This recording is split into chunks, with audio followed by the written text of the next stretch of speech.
Hi, folks. I hope everybody's doing well. Coming to you live here from Dayton, Ohio, where I'm hanging out with my mother and dog, helping my mom get moved out here and hunkering down in the suburbs. I hope all of you are settling in okay, given the sort of extraordinary nature of what's going on here. In any case, I'm really happy to have finally put together, working syllabus for the week. As many of you know, we were sort of put on online notice pretty suddenly, so we're going to be working week by week here. But I think actually for the rest of the semester, our syllabus is going to line up really well with the course objectives, and I think we're going to be able to keep working through everything, but just slightly out of order here. So, as you know from my previous Canvas announcement, I'm going to be asking you all to, or asking the class to work through games. We're going to be working through games this week and next week as well. This is going to give me some extra time to think through the midterm, which won't be so midterm, project, and just how to coordinate that online, sort of logistics things. So Josh and I are speaking about that. And in any case, I think the assignment for next week should be hopefully a nice easing into our now online period. I'd like for us to be working on playing a game called Stardew Valley. Okay, so the first reading I'd like for you all to check out is something from NPR, National Public Radio, and that's going to be a news source which is aimed at the general public. It's going to be non-academic, so you can expect that from the tone. But people who are generally interested in cultural reading, but also politics, etc. In any case, they run this series called Reading the Game, which, as you can see here, takes video games from a literary perspective. So he's going to basically tell the story of Stardew Valley from two different perspectives. One from his daughter Parker, who is playing this game as if it's a kind of sandbox and prioritizing human relationships, and then his own, which is looking at maybe more of the financial, economic, rigorous ways that the game can be played.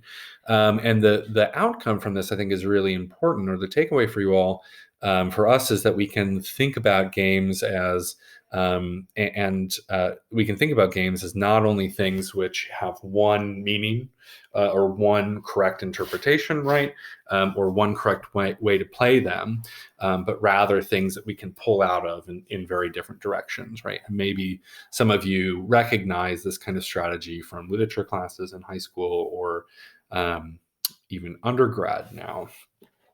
Okay, so if we go back to our assignment here, we'll see that there's a second article by Kara Lay, and this is going to be a Medium article. For those of you who aren't familiar with Medium, definitely something to check out.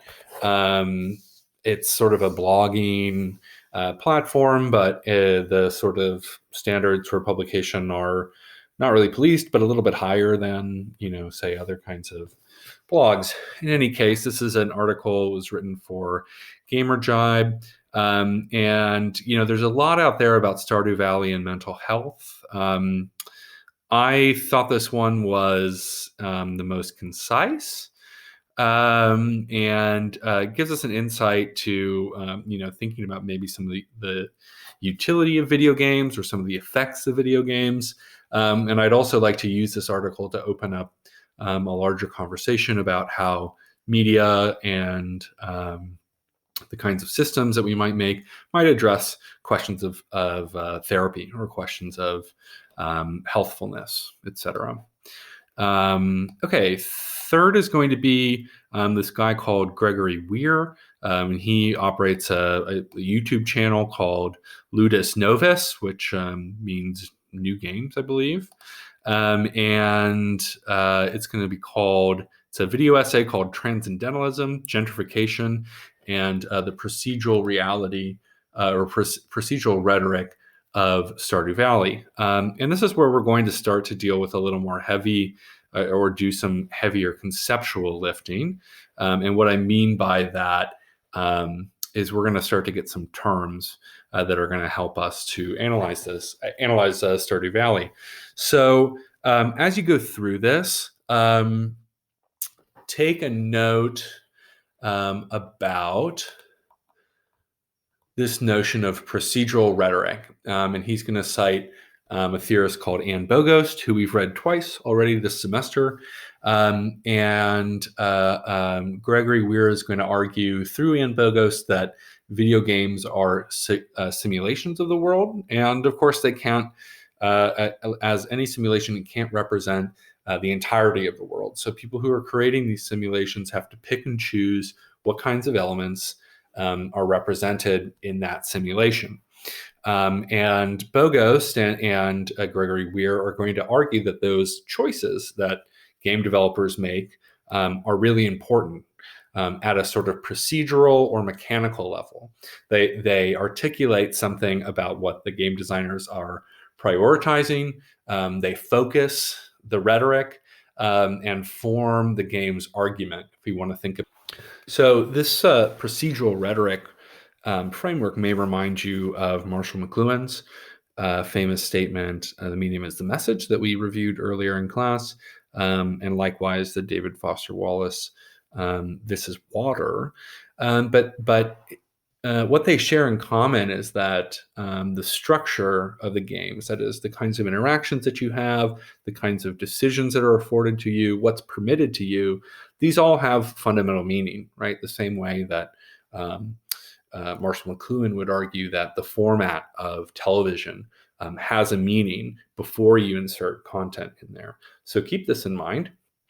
As well, there's a section in this video where the video essayist puts up a distinction between what he says narrative or aesthetic criticism and procedural or mechanical criticism. And that's going to be a useful distinction.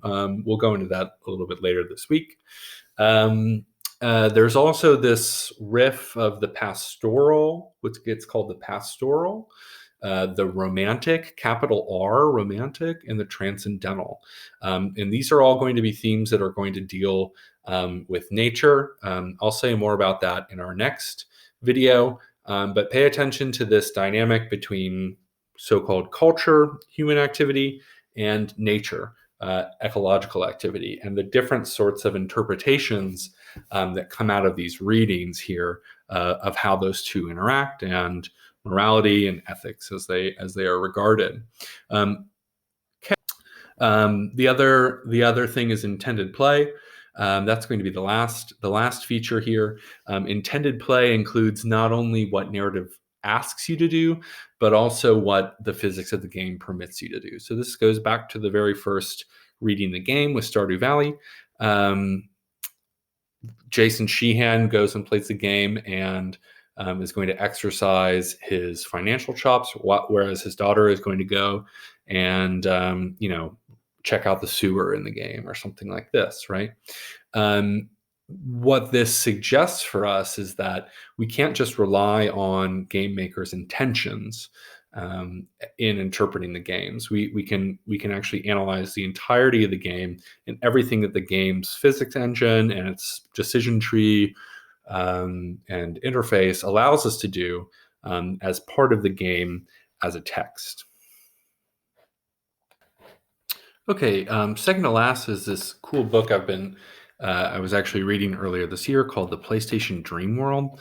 This is by a scholar called Alfie Brown, who's living in Hong Kong, actually. This is a cool book because it's going to give us sort of let's say, a Marxist perspective on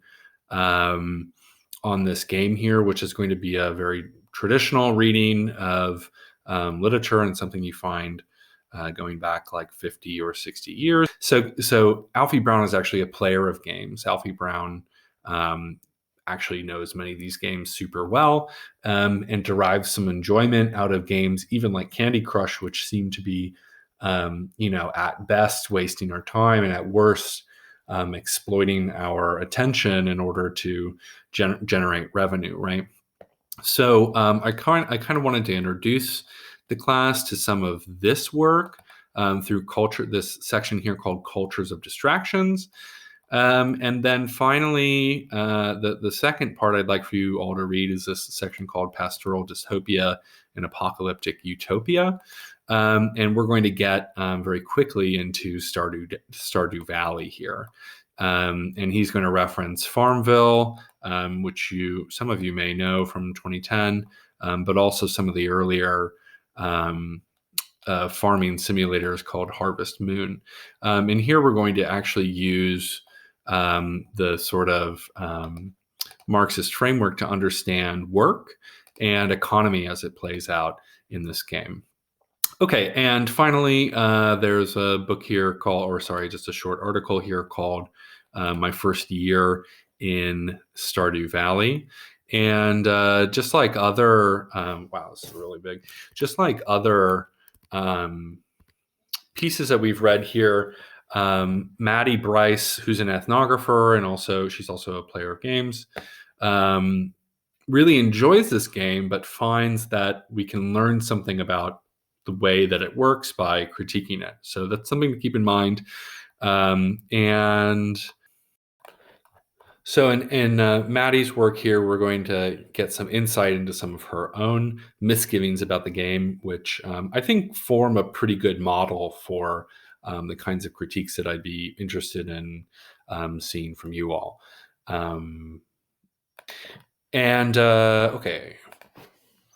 Okay, cool. So those are the selections for this week. It's a fair amount. I'm expecting you all to get into it. Okay, so those are. Okay, folks. So that's what I'm expecting of all of you by next Thursday or so. Play through, I think, the first at least 2 seasons of Stardew Valley. That should take a couple of hours, maybe 3 hours tops, depending on your engagement with the game. And go through this media here and consider these as examples of criticism. Sometime between Thursday of this week and Tuesday next week, I'll post a lecture that's going to incorporate the ideas from these readings and help synthesize this here. And then I'm going to ask you all to do a discussion next weekend. And I'll post that sometime early next week if you'd like to get a head start on that. And that's going to be our a lecture that ties some of the themes here together. So this is a bit maybe self-paced. There's a decent amount here, but hopefully it's not too challenging for folks just reading and playing this pretty cool game. As you go through the readings, maybe just think about what strikes you. What do you agree with? Why? What do you disagree with? Why?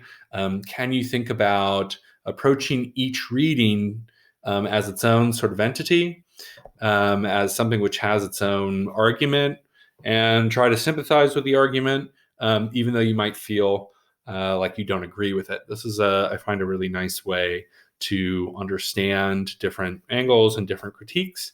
And it's going to make you a more effective writer and also analyst of games, really, and creator of media systems in the long run, is if you can understand these different kinds of perspectives. So more on this soon. Again, there'll be a lecture that is going to sum up a lot of the dynamics that come out of these readings.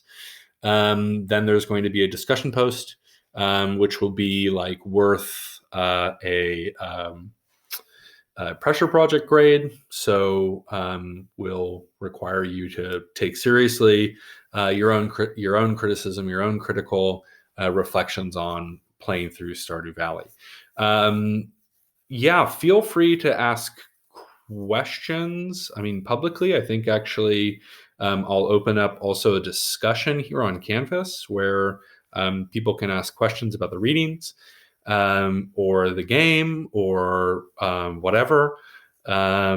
And folks can probably answer a lot of those questions easier and faster than I can. So look out for that. Any questions at all regarding acquiring the game? You can get it on, as I said in the other post, in the announcement, you can get this game on Android, iOS, PlayStation, Xbox, PC, Linux, Steam, Mac OS, etc. So it costs about $8. If anybody has any problems acquiring that game, send me a message. For financial reasons, send me a message and we can work something out for sure. Otherwise, have fun and enjoy this transition time, the sort of self-paced lesson here. Great. Looking forward to next transmission coming a little later this week. Bye.